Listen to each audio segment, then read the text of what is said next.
You want to build muscle, but you also want to lose fat. And somewhere along the way, you were told you can't have both. You can either bulk and get fluffy, or you can cut and get weaker. But what if I told you that's not entirely true? And I've been there working 30-hour night shifts, barely sleeping, grabbing meals on the go. I didn't have time for the perfect cutting phase or bulking cycle. I needed a way to move forward without sacrificing one for the other, especially after a long injury layoff. And that's when I discovered body recomposition. Yes, building muscle and losing fat at the same time is possible, not through gimmicks, not through extremes, but through smart training, strategic nutrition, and recovery that respects your lifestyle rather than just replacing it. Now, let me be clear. These are two different processes, and syncing them up isn't easy, but under the right conditions, it can absolutely happen. There's solid research behind this, and I've seen it work for myself. So in this video, we're gonna break down how recomp works, the categories of people it actually suits, and why it might actually not be the right move for you.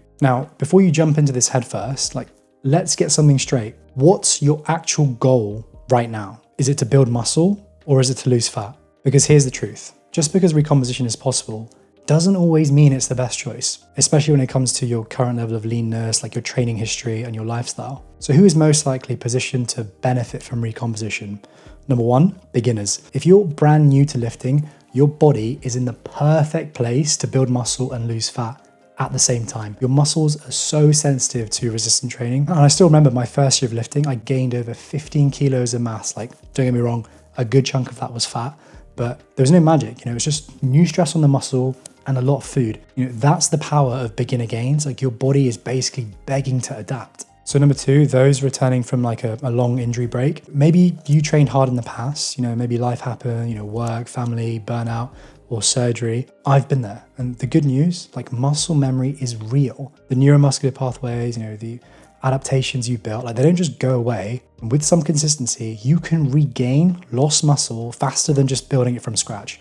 And you could also simultaneously lose fat if your nutrition is dialed in. So the third group that this could benefit are those who are overweight or obese. Now, if you've got big time fat stores, your body can essentially fuel itself with the stored energy it has whilst building new muscle tissue. And this is especially true when you combine resistant training and a high protein diet. But, and this is important, if you're already lean, and if you're advanced and you've had years of sort of consistent training under your belt, recomposition can work, but it's going to be so slow. And at this level, your body doesn't adapt quickly. And that's why you need a clear direction. And that's either a surplus to support a building phase or commit to a deficit and try and cut. Trying to straddle both at the same time can just lead to spinning your wheels in the ground. So ask yourself, are you at a place where recomposition makes sense, or are you better off with a more focused goal? So how can you actually build muscle and lose fat at the same time? It sounds impossible, right? Because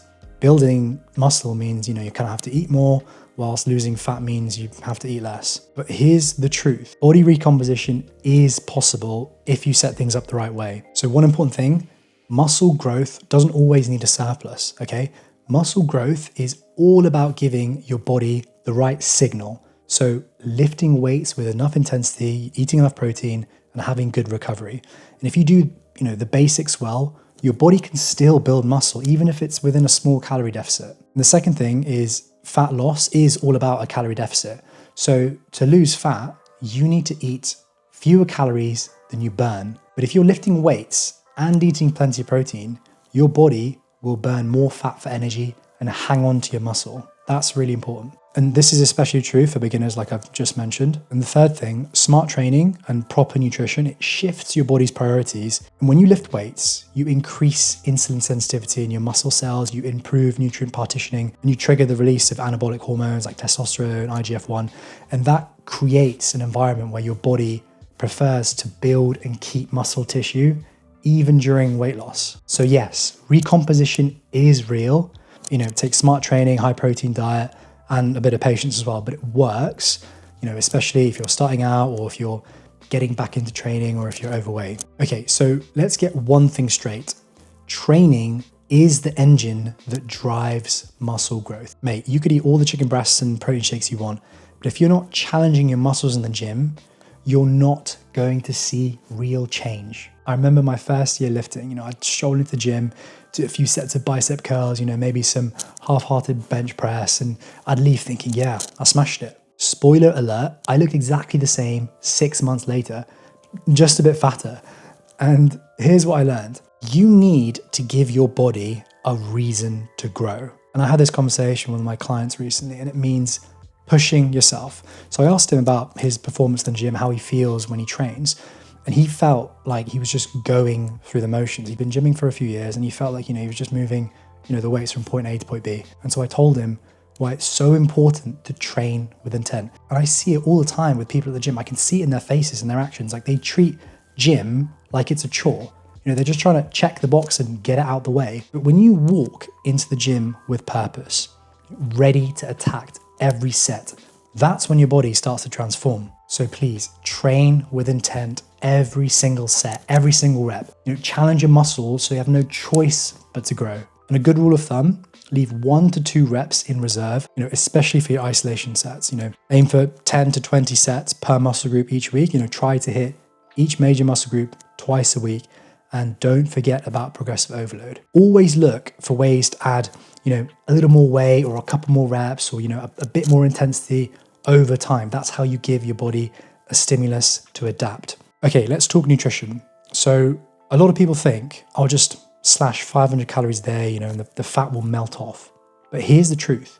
If you go too aggressive with your calorie deficit, that can actually backfire. And this has happened to me before. Like you'll feel tired, your workouts will be like crap, and you might actually lose muscle instead of fat. And for most people, a small calorie deficit is enough to burn fat while still giving you the energy you need to train with intensity and recover properly. But if you're carrying a lot of extra body fat, say 25, 30% or more, you can actually get away with a much more aggressive calorie deficit and still gain muscle while your body's getting rid of the fat stores, because your body has more stored energy to tap into. And there was actually a good study by Murphy and Kohler in 2021, I think. And they found that if you go beyond a 300 calorie deficit per day, that can actually slow down your fat loss. So sometimes less is more. Okay, so next up, your macros, protein, carbs, fats. Okay, start with protein, around 2 grams per kilo of body weight. That's plenty for most guys. For fats, I would shoot for 20 to 25% of your total calories. And don't fall for the myth that eating fat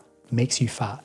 It's eating too many calories overall that does that. In fact, you need fats for hormone production. If you go too low and don't consume any fats at all, you'll tank your testosterone levels. And trust me, that's not what you want if you're trying to build muscle. And once you set your protein and fat targets, just fill the rest with carbs.